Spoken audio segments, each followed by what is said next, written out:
A claves ver, para por el club. ejemplo, nosotros hacemos juego al golf, ¿no es cierto? Y los sábados son torneos, se llama torneo, donde va al handicap. No, ahora no se puede, es práctica, se llama práctica. Ah, ah. Se llama práctica. No, no podés hacer torneo. Vamos a hablar con Colina, director de IDESA. ¿Cómo te va? Buen día, Gustavo Meneghelo. ¿Cómo andas vos?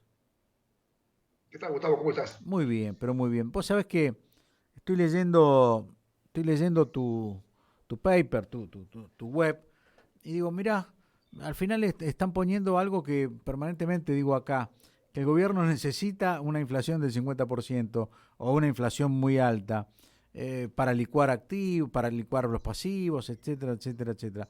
Al final, vos lo estás dando con los detalles como corresponde. Sí, es así. Digamos, el gobierno se dice que la inflación está muy alta, pero no es culpa de ellos, que esto es una cuestión exógena, le echan la culpa a la especulación, a los Sí, empresarios, a los precios internacionales, pero la verdad es que la inflación es una cuestión inmanente a este modelo, que es el modelo de la expansión del gasto. Y había un ejemplo, nosotros decíamos, miren, las jubilaciones este año, la jubilación media está en 35.000 pesos.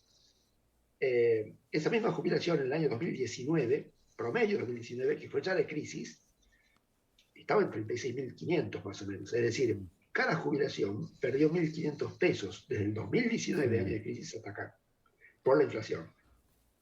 Si uno toma el cálculo de que hay 6,7 millones de jubilaciones que paga el gobierno nacional, y entonces uno llega a decir, bueno, 6,7 millones por 1.500 pesos que se está ahorrando el Estado, dado que la inflación licuó en 1.500 pesos cada jubilación, y da como que el Estado se ahorra 140.000 millones de claro, pesos. claro. Es un montón de plata. Eh, Obviamente que después la jubilación va a subir.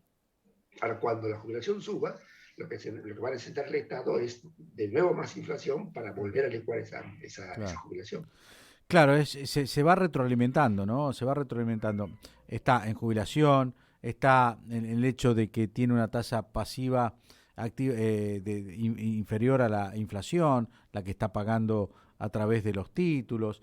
eh, Está en varias circunstancias, en que recauda con inflación y paga sin inflación, porque recauda sobre el IVA con precio actualizado y paga 60, 90, 120 días, ¿no? Claro, el otro ejemplo es la asignación universal por hijo, que siempre se dice la asignación universal por hijo dignifica a la gente que es pobre porque le da la plata. Bueno, la asignación por hijo está 700 pesos abajo de lo que estaba en el 2019. Hoy es Mm, 4.500 pesos. En claro. 2019 a precios de hoy sería 5.200. 700 pesos abajo por 4,4 millones de asignaciones por hijo que se paga, son 40.000 millones de pesos de ahorro. Entonces, la inflación es el rompimiento del contrato social por parte del Estado. El Mm, Estado agarra y dice, yo doy derechos, la jubilación, doy la asignación por hijo, y luego genero inflación para morderte un poco de sí. eso. Los estados modernos ya no tienen más inflación y los derechos que da son derechos que los tiene que cumplir de forma irreversible y inapelable. Y por eso es más responsable también. Dice, no, no voy a dar, digamos, una jubilación alta para prometer algo porque después no lo voy a poder pagar. En cambio, con inflación se puede prometer cualquier cosa, total, de por inflación se Sí. encarga de hacer el ajuste. Sí, sí, el ajuste termina siendo del sector privado, nunca del sector público. Con inflación nunca, porque Claro, la inflación la genera el propio sector público. Es la exactamente, emisión, es la exactamente, posibilidad de emitir. exactamente. Eh, Jorge, acá tenemos una circunstancia enorme porque vos decís, bueno, esto se lo disminuye, pero igualmente el Estado tiene, de acuerdo a los números que estamos llevando este año, más del 4% de déficit sobre el PBI sin contar intereses. Todavía no, digamos, la primera mitad del año hubo una caída del déficit importante porque entraron ingresos extraordinarios. Entró el tema de los derechos de exportación, que fueron Sí, 300.000 millones de pesos sí, más en la primera mitad del 2021, ¿no? sí.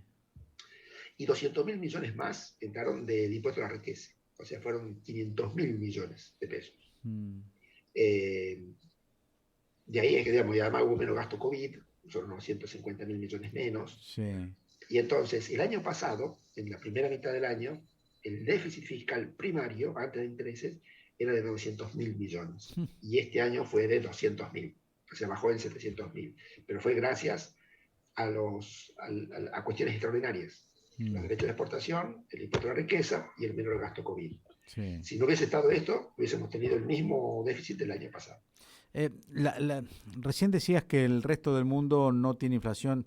Ahora nos estamos encontrando con algunos países como Estados Unidos que analizado tiene una inflación del 5,2%. Producto, está bien, le han pagado $1.200 por familia en Estados Unidos en pleno COVID durante todo el año pasado.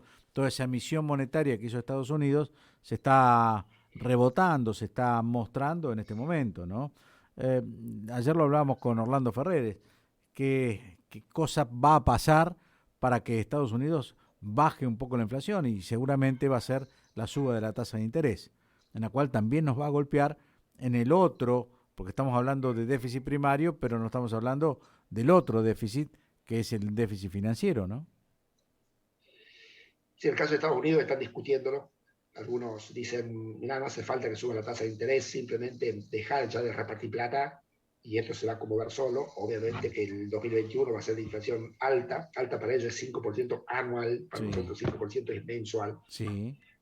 Y otros dicen, no, hay que tener que levantar la tasa para poner un remedio fuerte.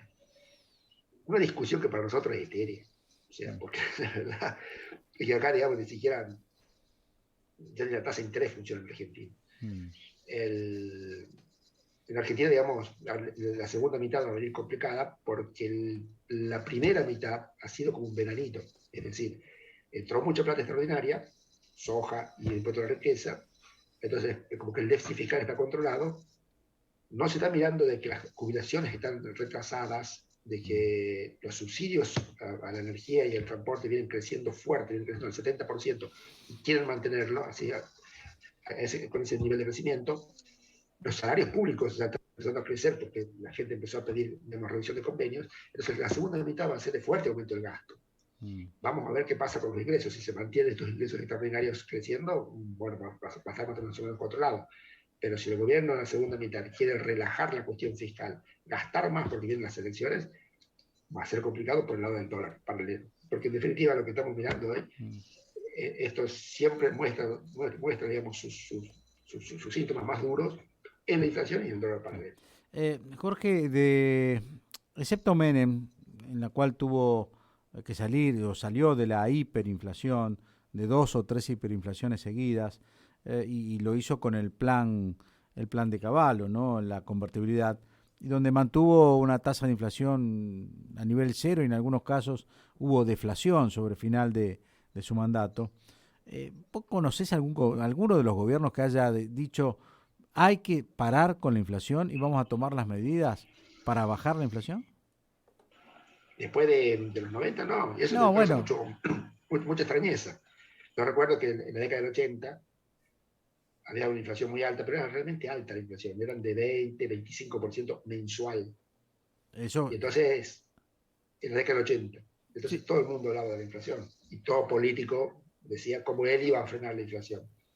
En definitiva, Menem tuvo la gloria, entre comillas, que tuvo, sí. porque fue el único que pudo parar ya no la inflación, sino la hiperinflación. En cambio, ahora la Argentina es como que se acostumbró a la inflación alta. Un 30% de inflación anual me parece que para la gente es tolerable.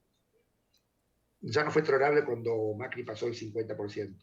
Claro. Y hoy estamos en 50% de nuevo, creciendo. O sea, pues yo creo que la inflación a fin de año va a estar cerca del 60%. Vamos La, a ver qué dice la sociedad sí. respecto de eso. Y la responsabilidad de la política, recordás aquella frase de Raúl Ricardo Alfonsín cuando dijo un poquito de inflación no hace mal, ¿no? Que en definitiva los países también lo dicen. Es decir, por ejemplo, en Inglaterra, agarran y dicen, che, mirá, deberíamos apuntar a tener un 2% de inflación anual. Y los más conservadores dicen, no, tiene que ser por debajo de 1. Está bien, porque están hablando de 1 o 2 anual.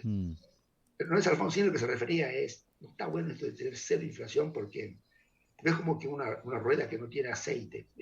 Un poquitito de inflación es como que lubrica.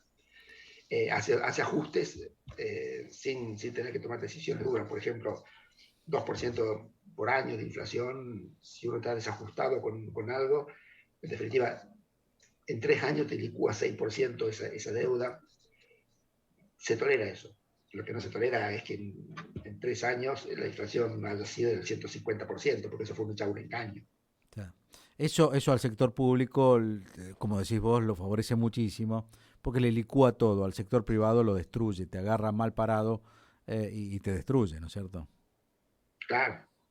En los países europeos dicen, bueno, 2% de inflación, entonces hacemos que el salario público suba 1% o 2% a cabo de 5 años, equilibran. Claro, claro. Pero acá, digamos, es un abuso. Muchísimas gracias, Jorge. Gracias por tu tiempo. A ustedes. Jorge Colina, director de IDESA, se los recomiendo.